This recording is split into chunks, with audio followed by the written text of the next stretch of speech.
एक जंगल में चीनी नाम की चिड़िया बड़ी भयानक थी। टीनू कौवा, सांप, नाग, सारस, बॉबी गिल, बकरी, बकरी का बच्चा, चीनी के बच्चे। भेड़ की कहानी मैं आपको आज सुनाती हूँ। एक घोंसले में चीनी ने प्यार से 4 अंडे दे रखे थे। एक दिन सांप घोंसले की तरफ जा रहा था। सांप ने मन ही मन में कहा कि वाह क्या अंडा है, चीनी ने 4 अंडे दिए हैं, वो अब मेरा 4 दिन का खाना हो जाएगा। और जब चीनी सो रही थी तो सांप घोंसले की तरफ बढ़ा और मन ही मन में कहा, अरे चीनी तो अंडे के पास ही है, लेकिन वह सो रही है, चुपके से जाकर अंडे चुरा लेता हूँ। लेकिन तभी चीनी नींद से जाग गई। चीनी की नज़र सांप पर गई। अरे ये तो सांप है, जरूर मेरे अंडों को खाने आया होगा, इसे तो अभी मजा चखाती हूँ। सांप, अरे बाप रे, चीनी ने देख लिया। चीनी तो जग गई, अब तो भागना पड़ेगा, भागो रे भागो। कुछ दिन बाद ही उन चारों अंडों से छोटे छोटे नन्हे बच्चे निकल आए। बच्चों को देखकर चीनी बहुत खुश हुई और वह खुशी से फूलने लगी। अरे मेरे बच्चे, अरे मेरे बच्चे, बहुत प्यार कर रही थी अपने बच्चों को। अरे मेरे बच्चों को भूख लगी होगी, मैं जल्दी से जाकर तालाब में से मछली ले आती हूँ। लेकिन उसे कोई मछली नहीं मिली। चीनी, अरे वह रहा सांप, उस दिन मेरे अंडे खाने को आया था, आज इसको ही खाना बना कर ले जाती हूँ। सांप, अरे बाप रे, ये तो चीनी जरूर मुझे पकड़ने के लिए आ रही है, भागो रे भागो। वो सांप फिर भाग जाता है। चिड़िया उसे पकड़ नहीं पाई। फिर वह निराश होकर घर आ जाती है। वह आकर देखती है कि उसके बच्चे भूख के कारण चीख रहे हैं। चीनी, अरे मेरे बच्चे कैसे कर रहे हैं। चीनी बहुत दुखी होती है। मुझे जल्दी से उनके लिए कुछ लेकर आना पड़ेगा, कुछ खाने के लिए ढूंढना होगा। ये कहते ही चीनी फिर से खाना ढूंढने चली जाती है और वह चलते चलते इधर उधर घूम रही थी। चीनी को रास्ते में एक बकरियों का झुंड दिखाई पड़ता है। चीनी उनके पीछे पीछे दौड़ने लगती हैं। तभी बकरियां ने चीनी को देखा। बकरियां भी दौड़ने लगी। उनमें से एक बकरी चुपचाप खड़ी रही। चीनी ने देखा बकरी के पास एक छोटा सा बच्चा है और वह उसे उठाकर ले जाती है और अपने घोंसले के पास रख देती है। चीनी के बच्चे भूख से रो रहे थे।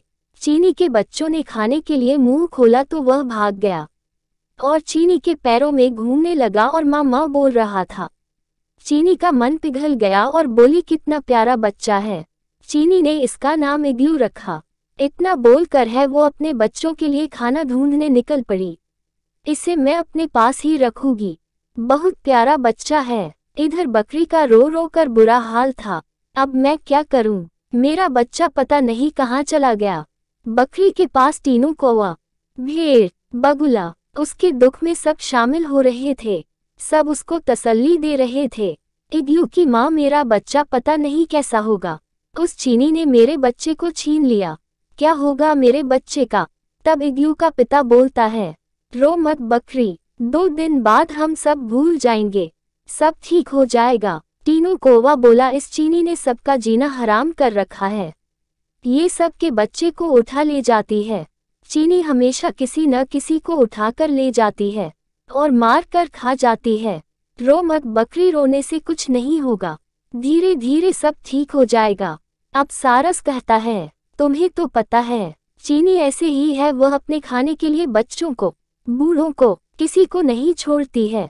अब सब भूल जाओ बकरी, लेकिन मैं माँ हूँ, मैं कैसे भूल सकती हूँ सब कुछ। कुछ दिन ऐसे ही चलता रहा और बकरी रोज अपने बच्चों को याद करती रहती थी और रोती रहती थी। इधर चिड़िया रोज अपने बच्चों के लिए मछली लाती थी और इग्लू पहाड़ों पर चढ़कर घास खाता था और चीनी के बच्चों के साथ इग्लू खेलता रहता था, घूमता था। एक दिन इग्लू और हम चीनी के बच्चे साथ में खेल रहे थे। इग्लू ने देखा तितली, चलो उसे पकड़ते हैं, चलो। तभी वहां भी गिल ने उसे देखा। अरे बाप रे, ये बकरे का बच्चा है, ये चीनी के बच्चों के साथ खेल रहा है। ये बात कुछ हजम नहीं हुई, जाकर देखता हूँ। चीनी के बच्चे, बकरे के बच्चे, तुम उनके साथ क्या कर रहे हो?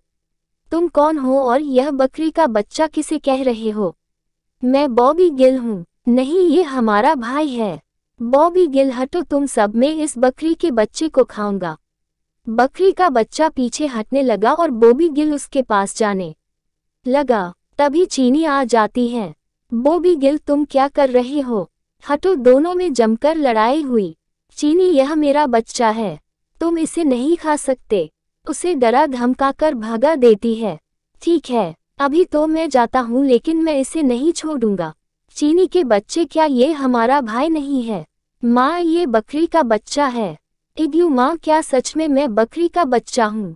तुम मेरी माँ नहीं हो। फिर चीनी सच बताती है। चीनी बकरी के बच्चे की कहानी बताती है।